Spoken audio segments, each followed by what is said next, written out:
Nefertiti, the queen who fooled the world. A name that sounds soft, elegant, almost delicate. But behind that name is one of the most powerful, controversial, and possibly deceptive figures in all of ancient history. For more than 3,000 years, the world has been fascinated by her face. That perfectly symmetrical bust discovered in 1912. The long neck, the sharp cheekbones, the mysterious smile that feels almost knowing. But here's the real question no one asks loud enough. What if Nefertiti wasn't just a beautiful queen? What if she helped orchestrate one of the biggest religious revolutions in human history? And what if she didn't disappear at all? What if she became something much bigger and fooled the entire ancient world? To understand the mystery, we have to go back to ancient Egypt during the 18th dynasty. This was the golden age of Egyptian power. The empire was rich, its armies were strong, its temples were overflowing with gold and offerings. The god Amun ruled everything, not politically, but spiritually. And in ancient Egypt, religion was politics. The priests of Amun were incredibly powerful, maybe even more powerful than the Pharaoh himself. They controlled land, wealth, rituals, and the favor of the gods. Then a young prince named Amenhotep IV took the throne, and beside him stood a woman who would change everything. Nefertiti. Her name means, the beautiful one has come. But here's the first mystery. No one knows where she actually came from. She wasn't clearly labeled as a princess. There's no confirmed record of her royal birth. Some scholars think she may have been the daughter of a powerful court official named Ai. Others believe she may have been foreign, perhaps from Mitanni, a kingdom in northern Syria. Imagine that. The most iconic queen of Egypt, possibly not Egyptian at all. From the very beginning, her origin is a question mark. But what we do know is this. When Amenhotep IV became pharaoh, Nefertiti was not just standing quietly beside him. She was everywhere. Carvings show her the same size as the king, something extremely unusual in Egyptian art. She is shown striking enemies, making offerings to the sun disk, participating in rituals normally reserved for pharaohs. This was not decorative royalty. This was shared power. And then something radical happened. Amenhotep IV rejected the old gods, all of them, Amun, Osiris, Isis, Ptah, hundreds of deities that Egypt had worshipped for centuries. He declared that there was only one true god, Aten, the sun disk. Not a god with a body, not a god with a story, just the visible sun. And Nefertiti stood beside him in this revolution. Now pause for a second. Ancient Egypt was built on tradition. Gods were tied to cities. Cities were tied to identity. Temples were tied to economy. By attacking the old gods, the pharaoh wasn't just making a spiritual decision. He was attacking the most powerful religious institution in the country. And Nefertiti didn't just support it. She amplified it. Reliefs show her worshiping Aten directly, sometimes alone, sometimes equal to the king. Then Amenhotep IV changed his name. He became Akhenaten, which means effective for Aten. And together, they did something almost unbelievable. They abandoned Thebes. They left the religious capital of Egypt and built an entirely new city in the desert, from scratch. It was called Akhenaten. Today we know it as Amarna. Think about that level of confidence or arrogance. A brand new capital, a brand new religion, a brand new artistic style. Yes, even the art changed. Under Akhenaten and Nefertiti, Egyptian art became strange. Elongated heads, narrow limbs, rounded bellies, intimate family scenes. It looked almost alien compared to traditional Egyptian art. And guess who appears constantly in these images? Nefertiti. Not hidden, not secondary. Prominent, powerful, visible. Some scholars believe she may have co-ruled as a near-equal monarch. Others suggest she may have even taken on kingly authority toward the end of Akhenaten's reign. And then, she vanishes. Around year 12 or 14 of Akhenaten's reign, Nefertiti disappears from the historical record. Just like that. No clear death record. No confirmed burial site. No official mourning inscriptions. Nothing. And this is where the mystery explodes. Because shortly after her disappearance, a mysterious ruler appears, Neferneferuaten, a co-regent or successor with a name closely linked to Nefertiti's. Some Egyptologists believe Nefertiti didn't die. They believe she reinvented herself. As a king, yes, a female pharaoh ruling under a new identity. Just like Hatshepsut had done generations earlier. If that's true, then Nefertiti didn't fade away. She adapted. She survived. She ruled. But there's more. After Akhenaten's death, Egypt quickly reversed everything. The old gods were restored. Amun came back. Temples reopened. The capital was abandoned. And a young boy king took the throne. His name was Tutankhaten. Later changed to Tutankhamun. Now here's the fascinating connection. Tutankhamun was likely Nefertiti's stepson, possibly even her son-in-law. And when he restored the old religion, he erased the Aten Revolution almost completely. Akhenaten's statues were smashed. His name was removed from king lists. And Nefertiti almost wiped from history. It was as if Egypt wanted to forget the entire episode ever happened. Which raises the biggest question of all. Was Nefertiti a visionary reformer? Or part of a dangerous experiment that nearly destabilized an empire? And why has her tomb never been definitively found? Some believe her burial chamber may still be hidden behind the walls of Tutankhamun's tomb in the Valley of the Kings. Imagine that. The most beautiful and famous queen in history. Still hidden. Still undiscovered. Still watching from the shadows of history. And then there's the bust. That iconic sculpture found by German archaeologist Ludwig Borchardt in 1912 at Amarna. When it was revealed to the world, people were stunned. It looked modern, too perfect. Some even questioned whether it was authentic. Was it idealized propaganda? Was it political branding? Or was it an honest portrayal of a powerful woman who understood image better than anyone else in her time? Because that's another layer to this story. Nefertiti may have been one of the earliest masters of political image control. She appears in temple walls, public reliefs, ceremonial scenes. Always calm, always divine, always illuminated by Aten's rays. She wasn't just a queen. She was part of a visual revolution. And when that revolution collapsed, her story became fragmented. Scrambled, hidden, almost erased.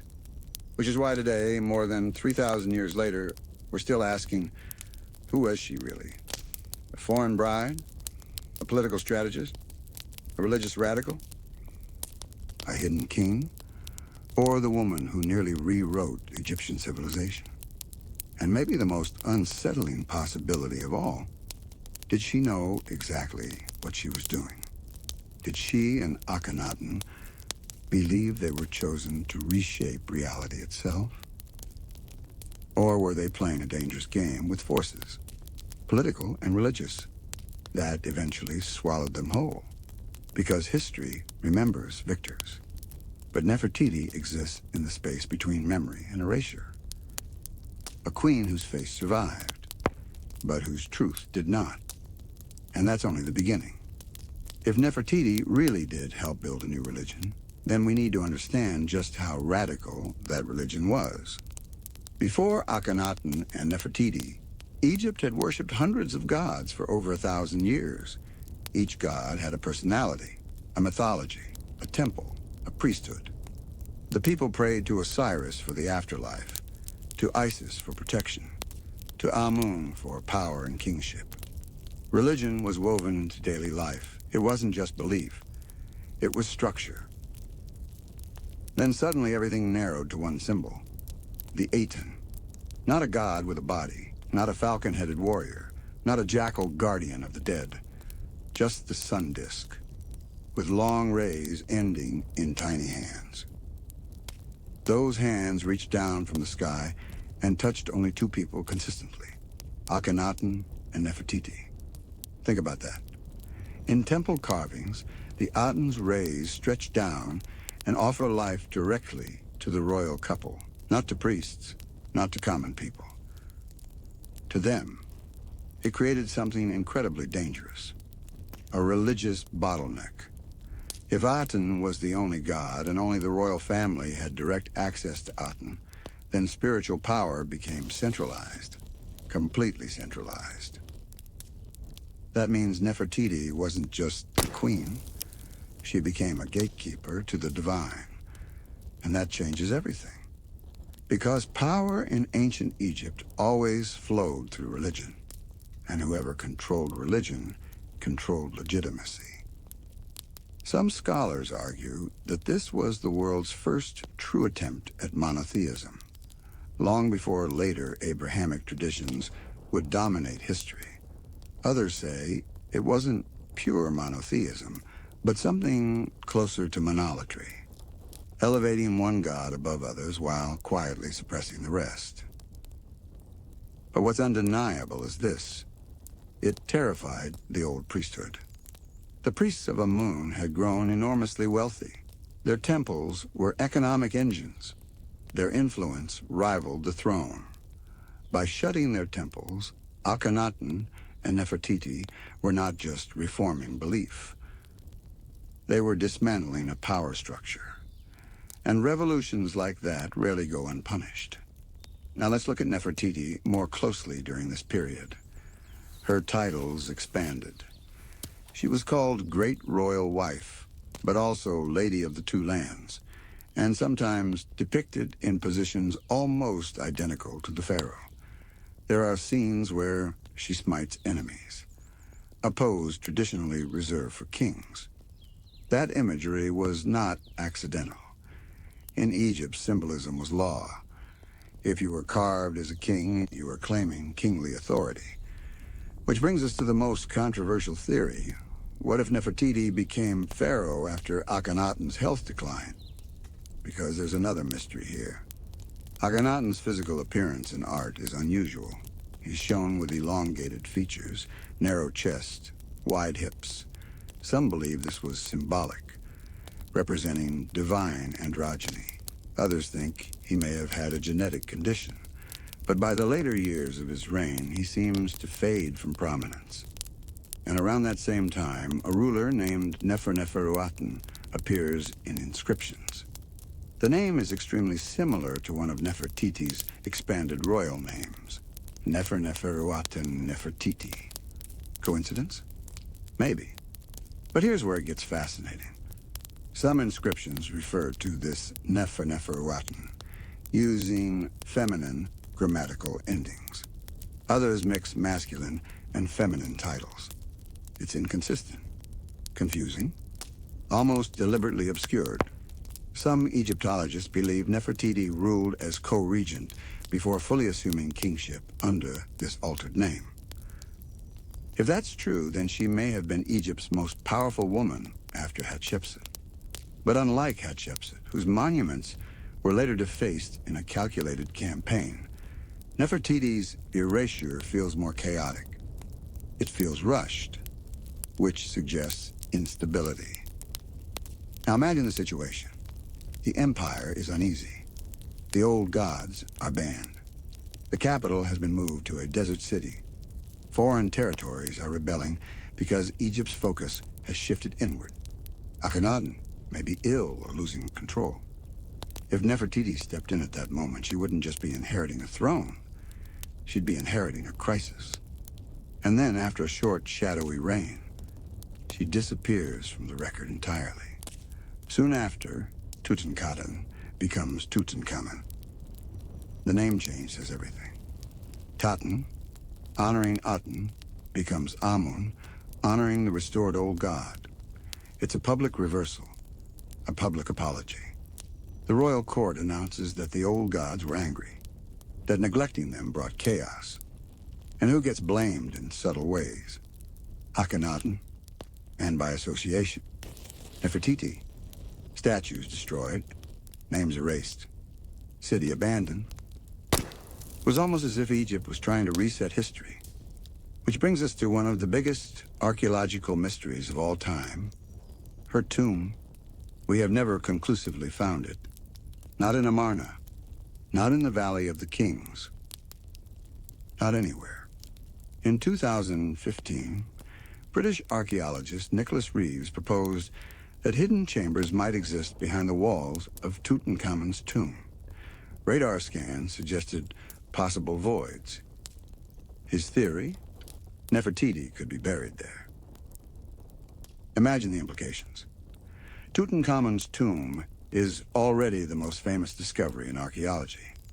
If behind its walls lies Nefertiti, intact, it would be the greatest discovery of the century. But later scans produced mixed results. Some say the chambers are natural rock formations. Others insist something is there. And so the mystery continues. Now let's talk about that famous bust again. When it was found at Amarna in 1912 by Ludwig Borchardz's team, it was inside a sculptor's workshop. That means it may have been a model, an official template for royal image production. In other words, this wasn't just art. It was branding. A controlled, idealized face meant to represent divine authority. And yet one eye is missing. Was it unfinished? Was it symbolic? Or does that missing eye reflect something deeper about her story? Perfect on one side, incomplete on the other. Just like her legacy. So when people ask, did Nefertiti fool the world? We have to define what that means. Did she help create a religion that centralized power around herself and her husband?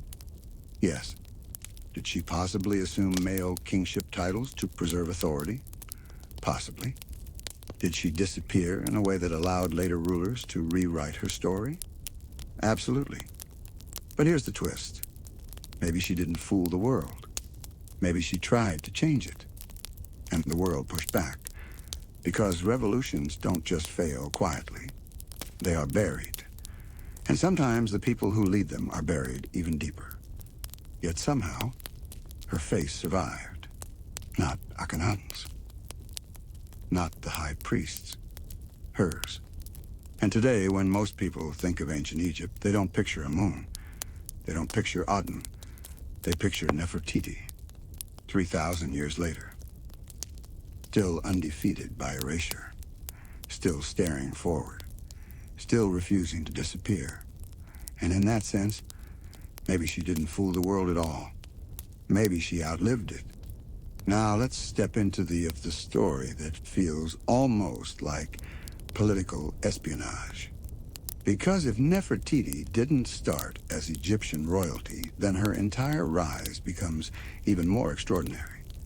There is a long-standing theory that she may have been a foreign princess. Some historians suggest she could have come from the Kingdom of Mitanni, a powerful state in northern Syria that had diplomatic ties with Egypt.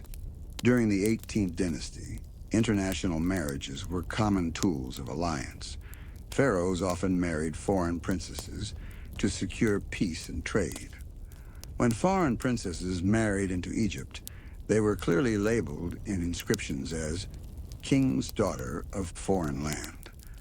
Nefertiti never carries that label. That silence is suspicious. If she were foreign, why hide it? And if she weren't foreign, why is her early life almost completely undocumented? Another theory says she was the daughter of Ai, a powerful court official who would later become pharaoh after Tutankhamun's death. I had strong ties to the royal court and eventually seized the throne himself. If Nefertiti was his daughter, that would explain her political strength. It would also explain how I managed to rise so smoothly after the Amarna collapse. Bloodlines mattered in Egypt. Connections mattered even more. So imagine this possibility. Nefertiti wasn't just a queen. She was part of a political network that survived multiple regime changes. And that changes how we look at her disappearance. Because maybe she didn't vanish helplessly. Maybe she stepped aside strategically. Now let's bring Tutankhamun into this story more clearly. When Tutankhamun's tomb was discovered in 1922 by Howard Carter, the world exploded with fascination. Gold, treasures, the famous mask. But something else was discovered inside that tomb. Confusion. Some of the burial items appear to have originally been made for someone else. The size of the coffin and certain inscriptions suggest parts were altered, almost repurposed. And some researchers believe that the tomb itself was not originally intended for Tutankhamun. It may have been prepared for a royal woman, possibly Nefertiti. If that's true, then when Tutankhamun died unexpectedly at around 18 or 19 years old, they rushed his burial into a tomb that wasn't originally his. That would explain the awkward layout, the unfinished sections, the modifications. And if hidden chambers do exist beyond those walls, the theory becomes even more explosive. Now here's where DNA complicates everything. Modern genetic testing has identified Tutankhamun's father as the mummy known as KV-55, widely believed to be Akhenaten. His mother, however, was identified as a woman known as the Younger Lady, found in KV-35. And here's the shock. The Younger Lady was a full sister of Akhenaten. That means Tutankhamun was born from a brother-sister union, which was not unusual in royal Egyptian families. But it creates a problem for the Nefertiti theory. Because if Tutankhamun's mother was Akhenaten's sister, then Nefertiti was not his biological mother, unless the DNA interpretations are wrong or incomplete, which they might be. Ancient DNA is fragile, contaminated, difficult to interpret with certainty. So the mystery remains partially open. Now let's talk about the so-called Curse of Amarna, the Amarna period. Akhenaten and Nefertiti's religious experiment lasted barely 20 years. In Egyptian terms, that's nothing. And almost immediately after, it was dismantled. The city was abandoned. Stones were reused in other buildings. The king was labeled a heretic. Later, king lists skipped over his reign entirely. It was as if Egypt was trying to surgically remove a tumor from its own timeline. Why such urgency?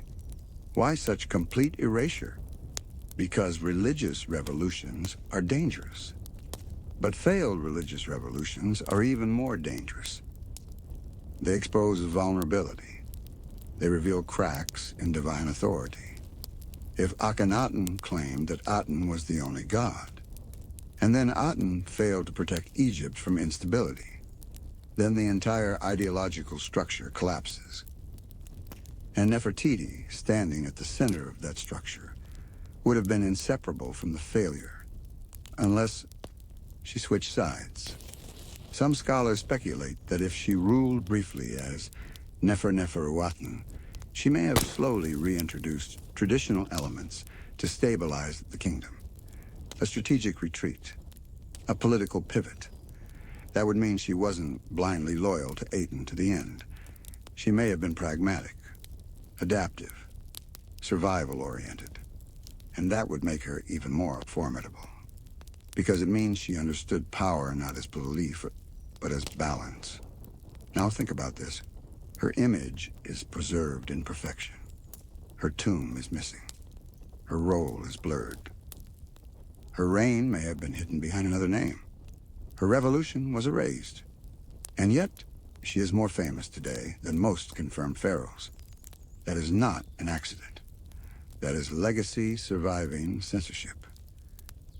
And here's something even more fascinating. When modern audiences look at Nefertiti's bust today, displayed in Berlin, they often describe her as timeless, modern, almost contemporary in beauty. But beauty in ancient Egypt was not just physical. It symbolized divine harmony, matte, balance, order. So if her image was crafted so perfectly, it may have been propaganda, not vanity. A message saying, this queen represents cosmic order. And when that order collapsed, the image remained, frozen, unaging, unanswered. So did Nefertiti fool the world? Or did history fool us into thinking we understand her? Because the deeper we dig, the less certain we become. We don't know where she was born. We don't know where she was buried. We don't know if she ruled as king. We don't know if she resisted the religious collapse or fought against it. All we have is a face, a revolution, and a disappearance. And sometimes in history, disappearance is more powerful than depth, because death closes a story. Disappearance keeps it alive. Now we move into the most controversial layer of all. Because what if Nefertiti isn't missing? What if she's already been found, just under the wrong name?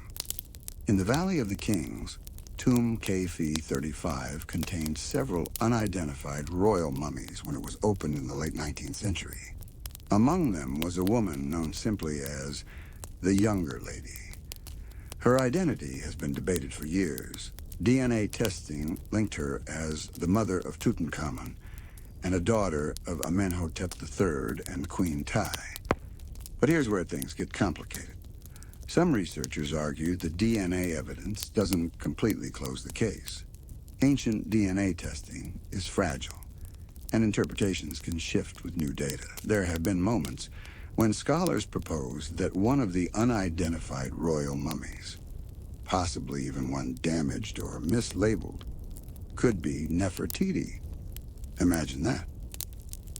For over a century, tourists and historians walking past a display case, unaware they might be looking at one of the most powerful women in history.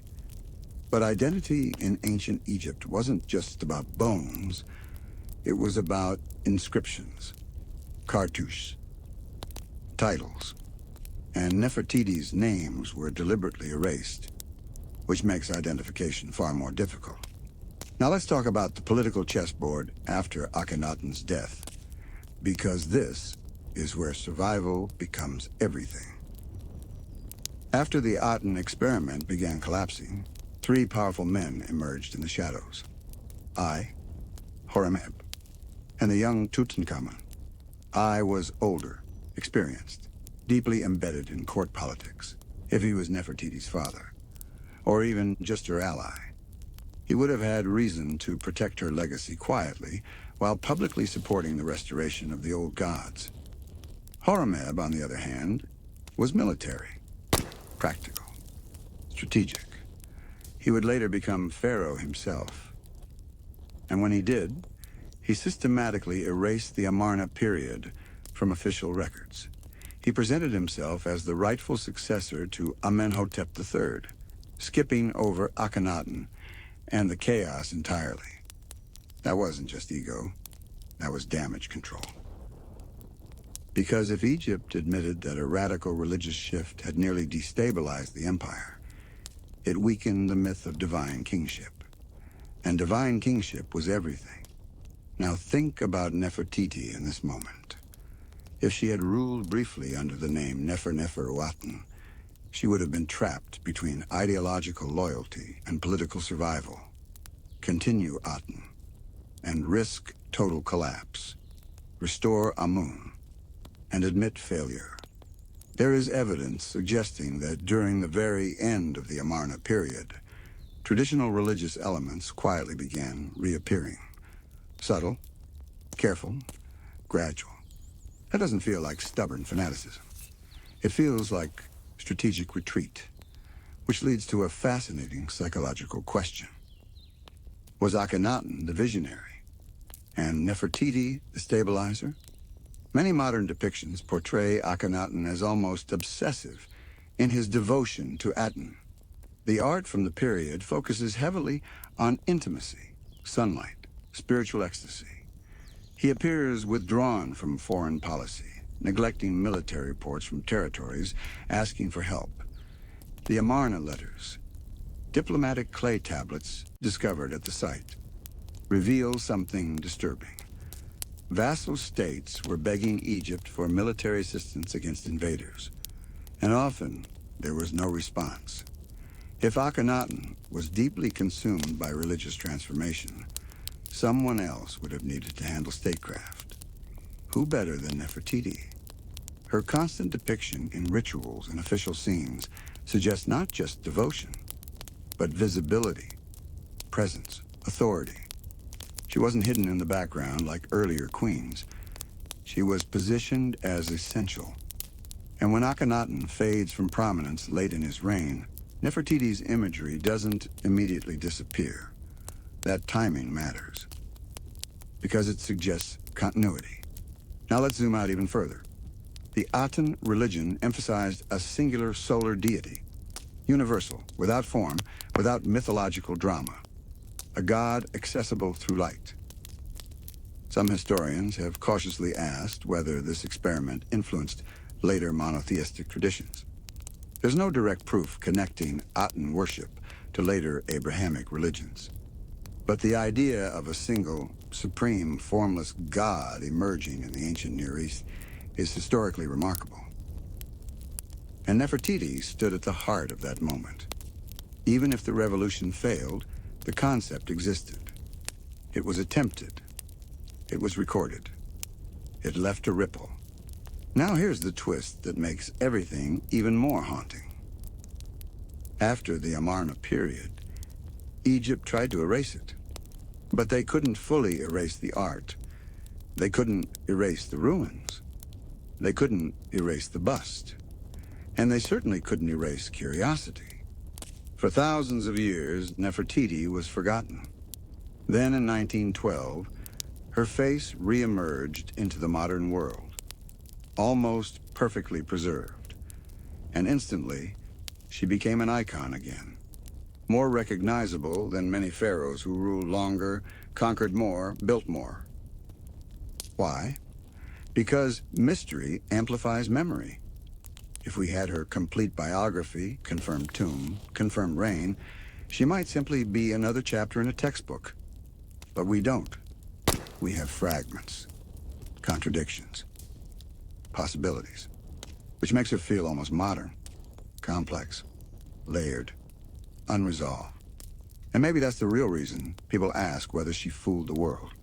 Because she exists in two dimensions at once. The carefully crafted, divine queen of Aten, and the vanished ruler swallowed by political reversal. She may have been revolutionary. She may have been pragmatic. She may have been erased intentionally. Or she may have willingly stepped into obscurity to preserve her bloodline. But here is what cannot be denied. She stood at the center of one of the boldest experiments in religious history. She challenged the most powerful priesthood in Egypt. She possibly ruled in her own right. And then she vanished without a confirmed burial. In ancient Egypt, burial was everything. To lack a known tomb is to lack closure. And yet somehow her story refuses to die. Maybe that's the ultimate irony. The woman whose religion centered on the eternal sun became immortal not through temples or monuments, but through unanswered questions. Now we step into the part of the mystery that makes people uncomfortable. Because when history becomes too strange, we either simplify it or we ignore it. Let's talk about the art of the Amarna period. Before Akhenaten and Nefertiti, Egyptian art followed strict rules. Pharaohs were muscular, perfect, timeless. Queens were elegant, but secondary. The gods were majestic and consistent. Then suddenly everything changes. Akhenaten is depicted with an elongated skull, narrow chest, wide hips, thick thighs. Nefertiti and their daughters are shown with similarly elongated heads. The royal family is portrayed in intimate domestic scenes, kissing their children, sitting beneath the rays of Aten. This wasn't random. Art in ancient Egypt was propaganda. So what was the message? Some scholars believe the exaggerated features were symbolic.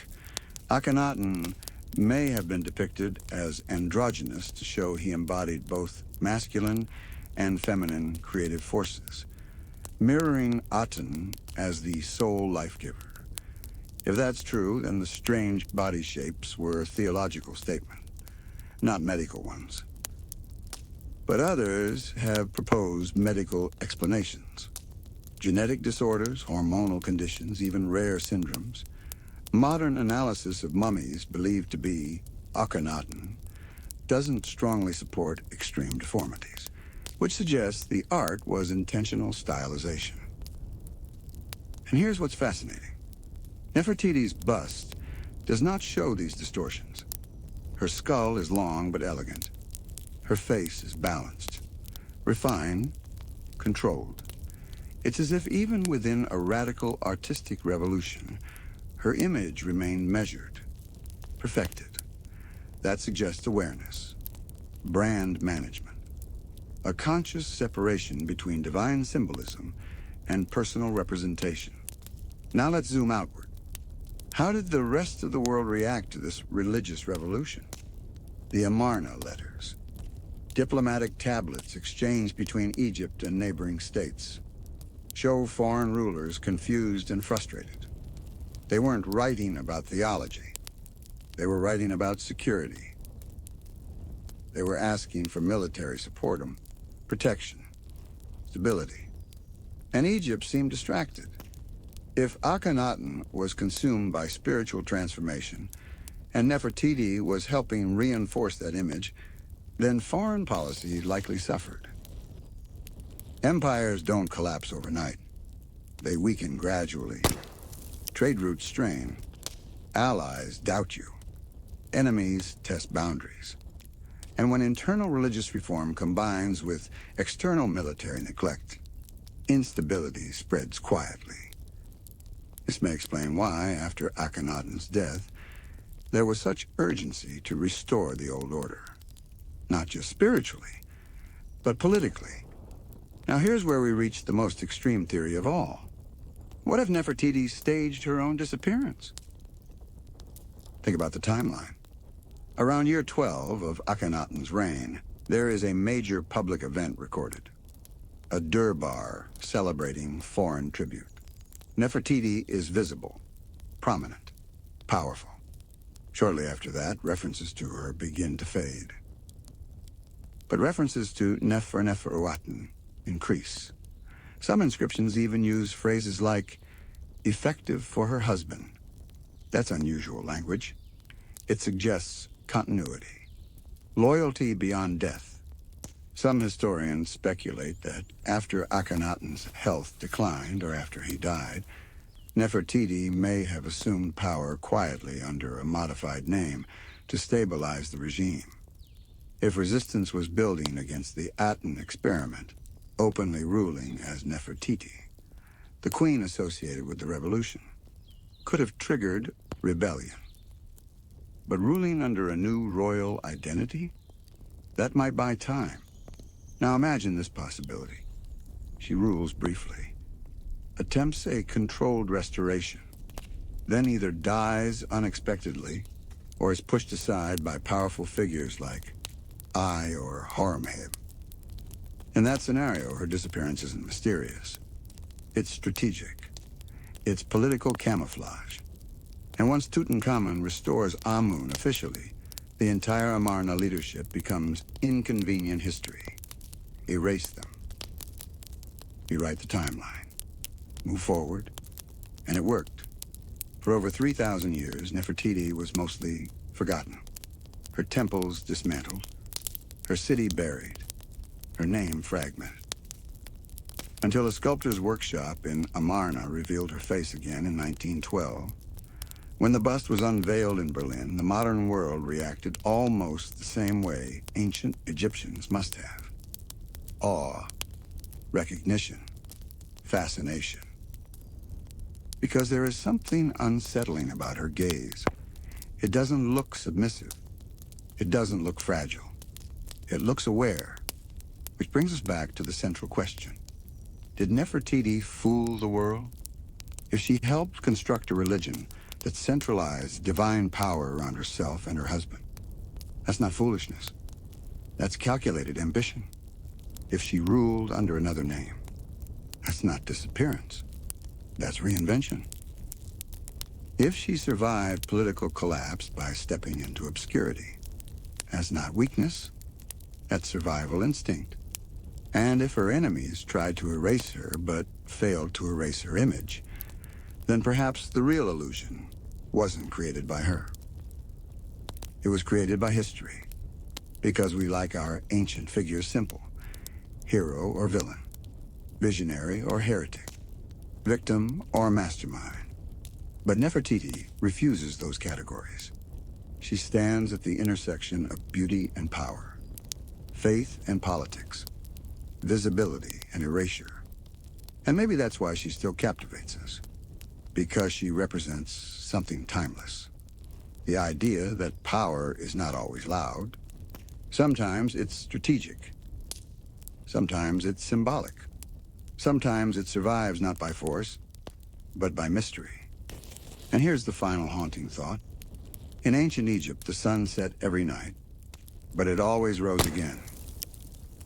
The Aten disappeared beyond the horizon, only to return in the morning. If Nefertiti tied her identity to the sun, then perhaps her story was never meant to end, only to set and rise again. Now let's bring everything together, because at this point, Nefertiti is no longer just a historical figure.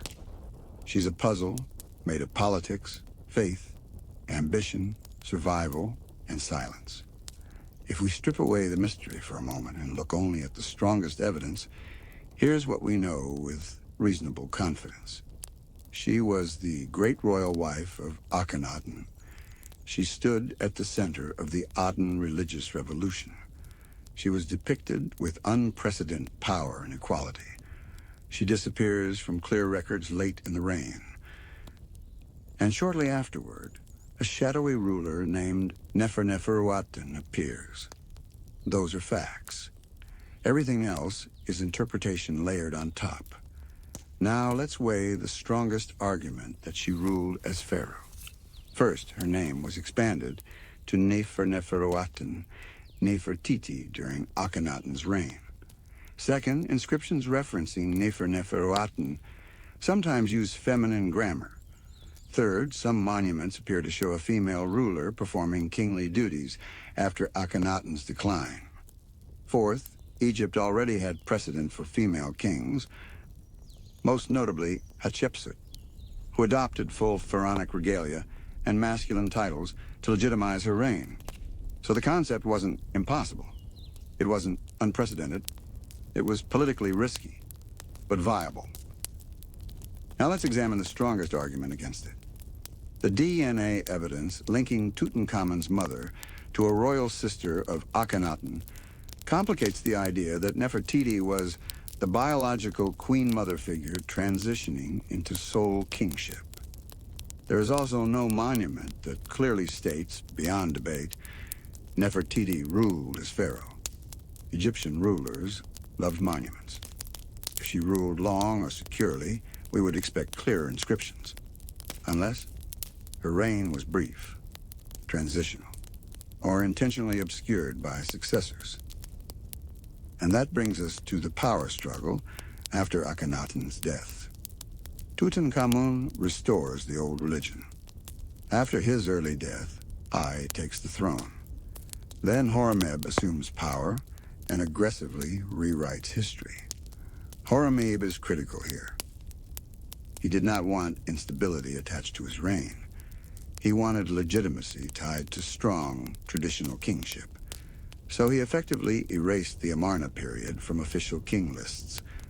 When a regime rewrites history, it doesn't always delete everything. It compresses it, blurs it, reassigns credit, which means if Nefertiti ruled briefly during that chaotic transition, her memory could have been absorbed into the confusion. Now let's address the tomb question with realism. The most dramatic theory says she is hidden behind the walls of Tutankhamun's tomb. It's cinematic. It's exciting. But radar scans have produced conflicting results. As of now, there is no confirmed hidden burial chamber. The more realistic possibility, she was buried during a time of rapid political reversal. If she died while the restoration of Amun was underway, her burial may have been modest compared to earlier royal queens. It may have been dismantled, reused, or lost in the reshuffling of royal tombs. In ancient Egypt, tomb security was not permanent. Robbery, reburial, relocation. These happened often, which means her remains could exist under a label we do not yet recognize. Now let's step back from archaeology and talk psychology. Because the question that makes this story powerful isn't just, did she rule? It's this. What kind of person stands beside a king and helps dismantle a 1,000-year-old religious system? That requires conviction, or ambition, or both. Nefertiti wasn't a passive royal figure. Her prominence in Aten worship scenes suggests she embraced the ideology publicly and forcefully. But did she believe it deeply? Or did she recognize the strategic opportunity in reshaping divine authority around the throne? Because here's the deeper layer. If the priests of Amun were the real power behind the curtain before Akhenaten, then removing them elevated the royal household as the sole channel between humanity and the divine. That concentrates power in two people, Akhenaten and Nefertiti. That's not spiritual minimalism. That's political centralization. And if the experiment began failing, foreign unrest, internal dissatisfaction, then survival would require adaptability. The art suggests adaptability. The name changes suggest adaptability. The possible co-regency suggests adaptability. She may not have been a fanatic. She may have been strategic. And that shifts the narrative completely. Instead of asking, did Nefertiti fool the world? We might ask, did she try to outmaneuver it? Because revolutions rarely succeed on idealism alone. They survive on calculation. Now here's the closing thought, the one that lingers. Most rulers in ancient Egypt built massive monuments to guarantee immortality. Pyramids, colossi, obelisks. Nefertiti's monuments were dismantled, her city abandoned, her inscriptions attacked, and yet she achieved something none of them fully controlled: enduring fascination. Her face, discovered in a sculptor's workshop, became one of the most recognized images from the ancient world. Not because of confirmed power, but because of unresolved identity. And sometimes mystery is more powerful than certainty. If we had her tomb, her mummy, her confirmed reign carved in stone, the debate would end. Closure would replace curiosity. Instead, she exists in that rare space where history stops being fixed and becomes alive. Every generation re-examines her, reinterprets her, reimagines her. Was she a revolutionary queen? A hidden pharaoh? A political survivor? A religious visionary? Or simply a woman whose story was too complicated for her successors to preserve honestly? Maybe she didn't fool the world. Maybe the world, ancient and modern, keeps trying to simplify someone who refused to be simple. And that may be her true legacy. Not the Aten. Not the revolution. Not the disappearance. But the fact that more than 3,000 years later, we're still leaning forward, asking the same question. Who was Nefertiti, really? And until that final tomb is open, if it ever is, she remains undefeated by time, unfinished, unanswered. Immortal not because history preserved her, but because it couldn't fully erase her. Because sometimes the biggest question isn't what happened. It's why we're still obsessed. Why does Nefertiti, out of all the queens of ancient Egypt, still dominate imagination? Why not Ty? Why not Ankhesemen? Why not the countless royal women whose tombs we actually have? The answer isn't just beauty, it's timing. When her bust was discovered in 1912 by the German archaeological team led by Ludwig Borchardt, the modern world was entering a new era. Empires were collapsing. Monarchies were under pressure. World War I was approaching. Old systems were being questioned. And suddenly, from the sands of Amarna emerged the face of a queen who had stood at the center of a failed revolution. The symbolism was powerful. She wasn't just ancient. She felt relevant. And relevance creates immortality. But here's something rarely discussed. The bust itself was not meant to be displayed publicly. It was found in the workshop of the sculptor Thutmose. That suggests it was a studio model, possibly used to replicate her image for official distribution. In other words, it may have been a prototype of propaganda, and that means the image we know best might not be her private likeness. It might be her public brand, carefully designed, carefully controlled, carefully idealized. And yet, one eye is unfinished. Scholars debate why. Some say it was simply incomplete. Others think it may have been symbolic, a workshop model not intended for full display. But metaphorically, it feels almost too perfect.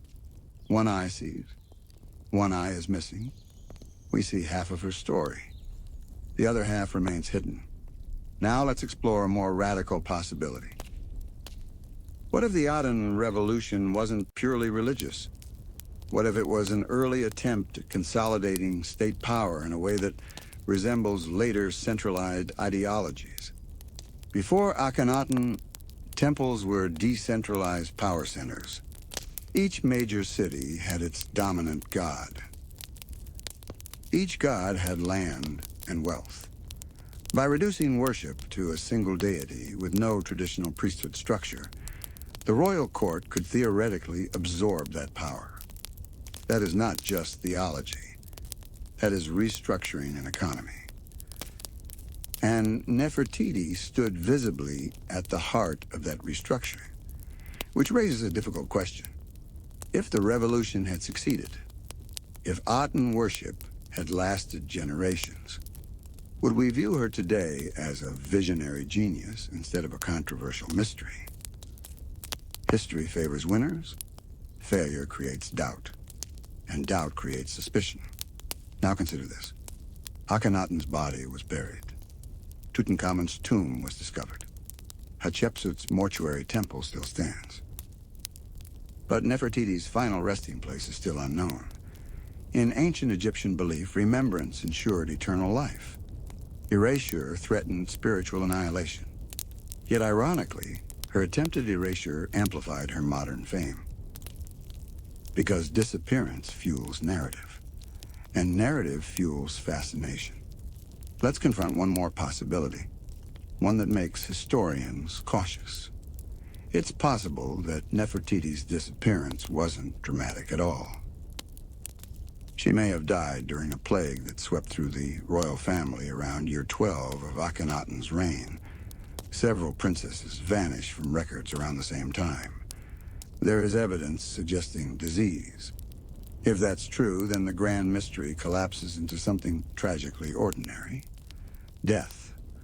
But here's why that explanation doesn't fully satisfy people. Because her political footprint feels unfinished. There's momentum in her imagery, authority that seems mid-motion. It feels interrupted, not concluded.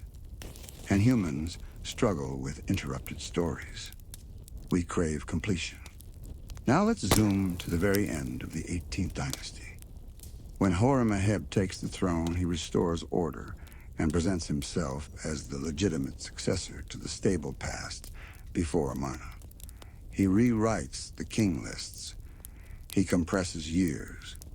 He removes instability from official memory. And in doing so, he effectively buries Nefertiti's era beneath layers of curated history. But here's the irony. By trying to eliminate the Amarna anomaly, later rulers preserved it as anomaly. If it had continued smoothly, it would be normal history. Instead, it became the heretic period, the forbidden chapter, the radical interruption. And forbidden chapters are always rediscovered, always re-examined, always romanticized. So did Nefertiti fool the world? Maybe the better question is this. Did she understand something most rulers didn't? That power is temporary, but image is durable. Her temples fell. Her religion collapsed. Her political system was reversed. But her face, her controlled, intentional, carefully crafted face, survived intact. 3,000 years later, in museums, documentaries, YouTube videos, history books, and debates, her image speaks louder than the inscriptions that tried to silence her. That's not accident. That's legacy escaping containment. And perhaps the final truth is simpler than all the theories. She lived at the center of extraordinary change. She embraced it. She amplified it. She paid the price for it. And in the aftermath, she became something even more powerful than a queen. She became a question. And questions don't die easily. They echo. They return. They demand re-examination. The sun sets. The sun rises. And disappears beyond the horizon. Then returns. And so does Nefertiti. Not in body. Not in confirmed tomb. But in every generation that asks, was she visionary? Was she manipulative? Was she erased? Or was she simply too far ahead of her time? And until the Earth gives up one final secret, her story remains open, unfinished, waiting. Because sometimes history is not just about what happened. It's about what refuses to settle. By the end of the Amarna period, Egypt was exhausted. A radical religious experiment. A relocated capital in the desert. Foreign territory slipping. A young king reversing policy. Power shifting between court insiders like I and military strongmen like Horemheb. And in the center of that storm, a woman whose presence had once been undeniable. And then silence. And silence in history is never neutral. Silence is constructed. Sometimes by time. Sometimes by politics. Sometimes deliberately. When later rulers restored the old gods, they didn't just bring back Amun. They brought back stability, familiarity, tradition. They needed the people to believe that cosmic balance had returned. In Egyptian thought, that balance was called Ma'at, order against chaos. The Amarna period came to represent chaos. And chaos must be sealed off. So they sealed it. They dismantled Akhenaten stone by stone. They reused blocks as filler inside new temples. They omitted names from official king lists. They reframed the narrative. But here's the problem with sealing history. You can bury structures. You can erase inscriptions. You can rewrite official records. But you cannot fully control rediscovery.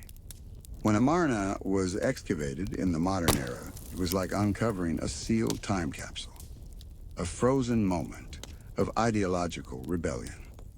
And at the center of that rediscovery stood Nefertiti's face. Perfectly composed, unaged, almost defiant. And maybe that's why this story keeps evolving. Because Nefertiti represents something larger than ancient Egypt. She represents the fragility of revolutions, the danger of concentrated power, the risks of challenging entrenched institutions, and the cost of being visibly powerful in a world structured around hierarchy. She may have believed deeply in Aten. She may have believed in consolidating royal authority. She may have believed she and Akhenaten were reshaping the divine order. Or she may have simply recognized that proximity to change is proximity to influence. We will never know which. And that uncertainty is not weakness in the story. It is the story. Most ancient rulers are known through monuments they commissioned. Nefertiti is known through what survived against intention. That's different. That's rare. Even the question of her burial has symbolic weight. In ancient Egypt, to be properly buried meant eternal life.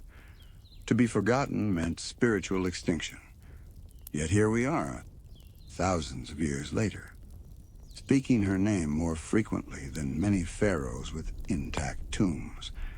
If her enemies tried to erase her from eternity, they failed in the most ironic way possible. Because mystery is more durable than certainty. Now let's confront one last possibility. What if there is no dramatic twist? What if she did not rule alone?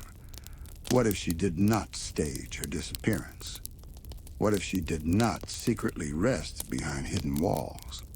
What if she simply lived during one of the most volatile transitions in Egyptian history and was swallowed by it? Even in that scenario, her significance doesn't shrink, because influence is not measured only by duration. It's measured by impact. For roughly 2 decades, she stood at the visible heart of the boldest theological experiment of the ancient world. She was depicted not as background, but as axis, not as ornament, but as partner. And whether that power lasted 5 years or 15, it altered the visual language of kingship. It altered religious imagination. It forced Egypt to confront the limits of its own traditions. That alone secures her place in history. But what makes her unforgettable is not certainty. It's tension. She exists between identities. Queen and possible king. Reformer and destabilizer. Believer and strategist. Erased and immortal. And that tension mirrors something very human. We are drawn to figures who almost changed everything. Who came close to rewriting the rules. Who disrupted the system. Even if the system eventually pushed back. Because disruption leaves echoes. The Aten rose brilliantly, then fell. Akhenaten was built quickly, then abandoned. The revolution burned brightly, then collapsed. But in the ashes, one image endured. And that image still asks us a question. How much of history is truth? And how much is reconstruction shaped by those who survived? Did Nefertiti fool the world? Or did later rulers fool us into believing her story was smaller than it truly was? Maybe the answer is simpler. Maybe she was neither mastermind nor victim. Maybe she was a woman who stood at the intersection of faith and power and understood that image could outlive ideology. And if that's true, then her greatest achievement wasn't the Aten. It wasn't a throne. It wasn't even a hidden reign. It was permanence through mystery. The sun disk of Aten had rays ending in hands, reaching down to offer life. 3,000 years later, those rays feel metaphorical. Because her story still reaches down into the present, still ignites debate, still demands interpretation, still refuses closure. And perhaps that is the final irony. The queen whose era was erased became unforgettable. The revolution that failed created the most enduring enigma of the 18th dynasty. And the woman who vanished without a confirmed tomb achieved a form of immortality that no pyramid could guarantee, until a burial chamber is opened with her name clearly carved inside. If that ever happens, Nefertiti remained suspended between history and legend, not defeated, not defined, still watching, still silent, still powerful. And maybe that silence is the loudest thing she ever left behind. Because history isn't just bones and stones. History is narrative, memory, symbol. And Nefertiti exists in all three. First, consider the cultural impact. Even after the Amarna period was erased, elements of its art, iconography, and theology left traces. The intimacy depicted between rulers and children, the idealized representations of feminine power, and even the emphasis on a singular solar deity. These elements subtly shaped later Egyptian religious symbolism. In some ways, Nefertiti's revolution created a template for how queens could wield spiritual and visual authority, long before the next female rulers arose. Then there's the symbolic perfection of her image. The famous bust, discovered in the sculptor Thutmose's workshop, is more than just art. It is a lesson in controlled power, symmetrical, idealized, partially unfinished. One eye complete, one missing. Half known, half hidden. This duality mirrors her life. Power seen, mystery preserved. And in that controlled imagery lies influence. Even absent, she commanded attention. Even erased, she inspired fascination. Now let's consider the foreign and political dimensions. The Amarna letters indicate that Egypt's neighbors noticed the unusual shift. Some thought the nation weakened. Some tried to exploit it. Nefertiti may have been central to maintaining diplomacy, ensuring that Egypt didn't collapse entirely. Even in the shadows of Akhenaten's religious obsession, her presence may have provided balance, political calculation, and continuity. Her unseen role may have stabilized Egypt just enough for the young Tutankhamun to take the throne. And speaking of Tutankhamun, the DNA evidence and mummy studies continue to spark debate. If he was not her biological son, why does her influence seem so intertwined with his early reign?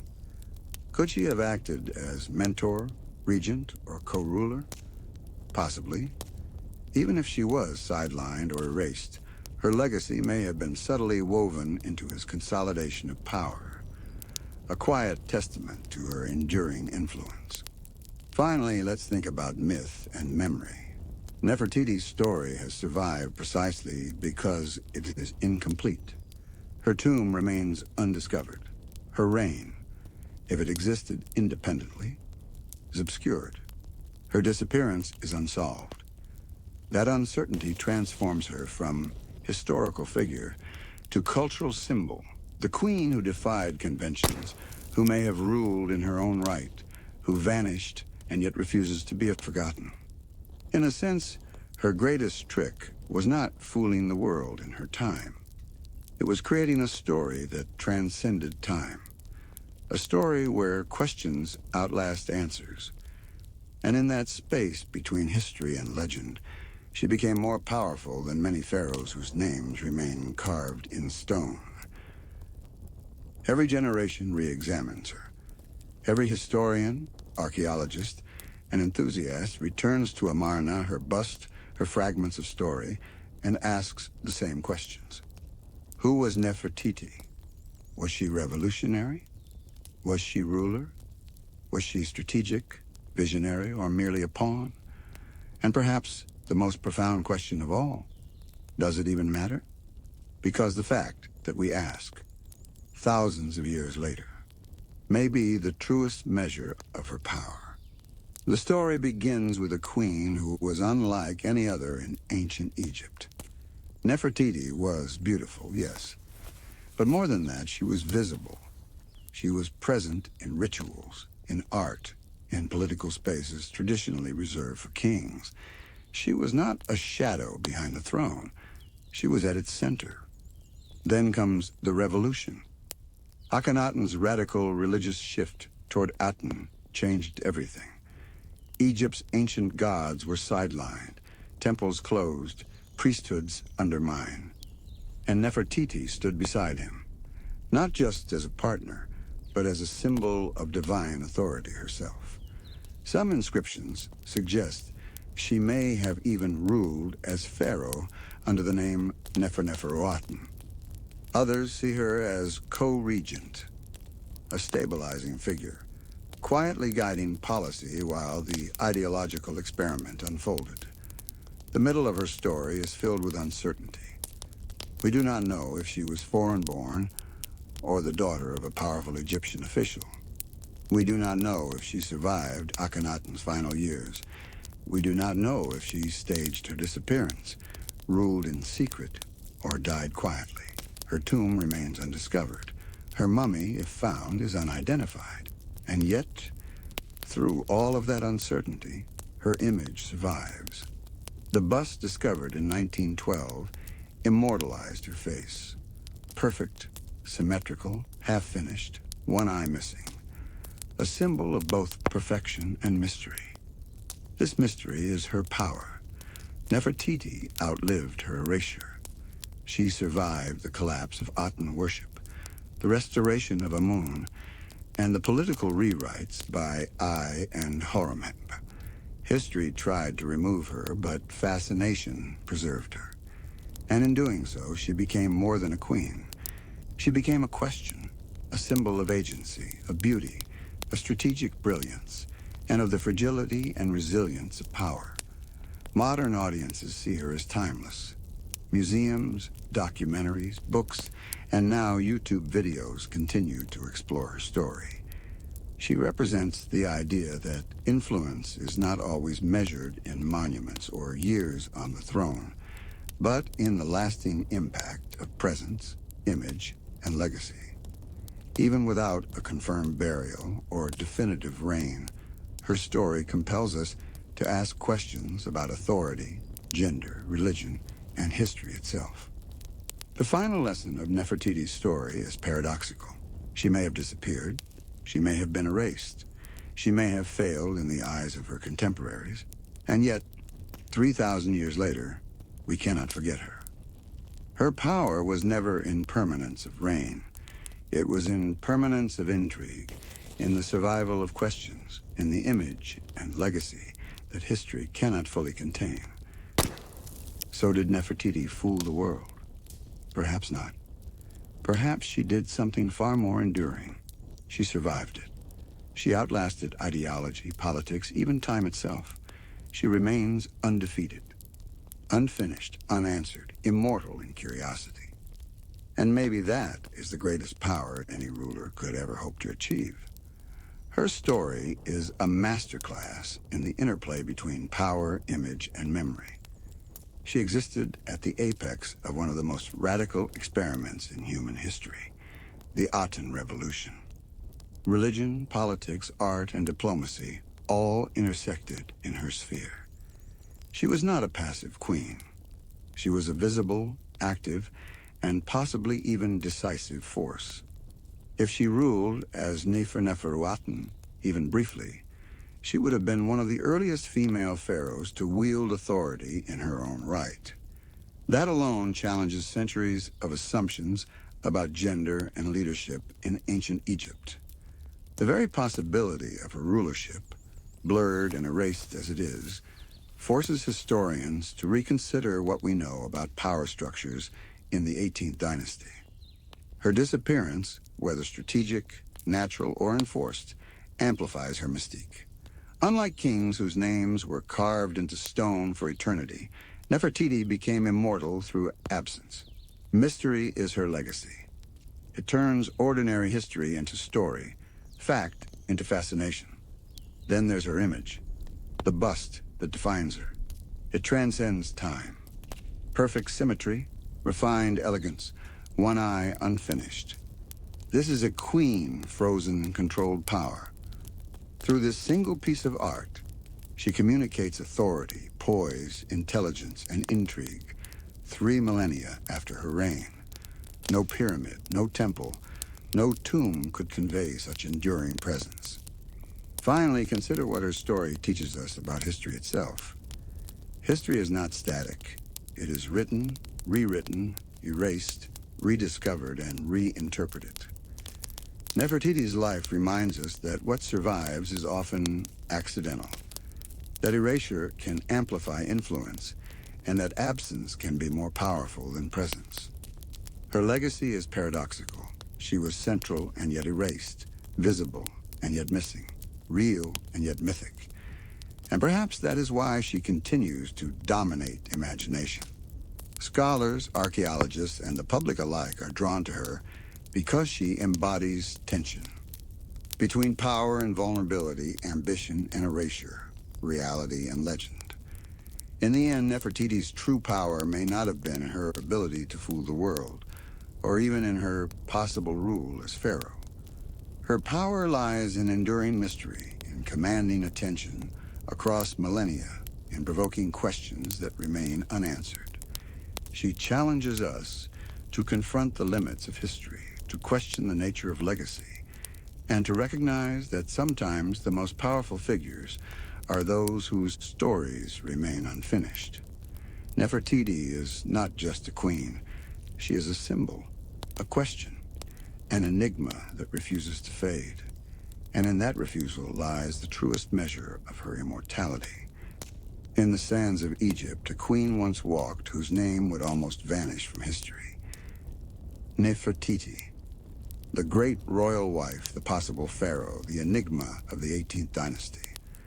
A woman whose power was visible, whose beauty was immortalized, and whose story remains unfinished.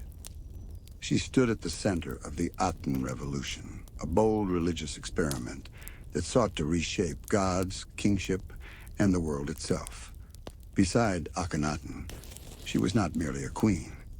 She was partner, strategist, symbol. Some say she ruled in her own right. Some say she vanished. Some say she disappeared to survive. We may never know. The city she helped build was abandoned. Temples were dismantled. Her name was erased. History tried to forget her, yet the question of Nefertiti persists. Haunting, unresolved, impossible to ignore. Her image survived centuries of erasure. One eye complete, one eye missing. Half known, half hidden. A symbol of power, mystery, and endurance. Her influence outlived monuments, tombs, and even the revolution she championed. Did she fool the world? Perhaps not. Perhaps she did something far greater. She survived history. She transcended it. She became a question no one could answer, a legacy that refuses closure. 3,000 years later, we still ask, who was Nefertiti really? The queen who vanished, the ruler who may have been, the woman whose story is still alive. Unfinished, unanswered, immortal. And in that silence, she is undefeated by time. Nefertiti, more than a queen, a mystery, an enduring enigma of history.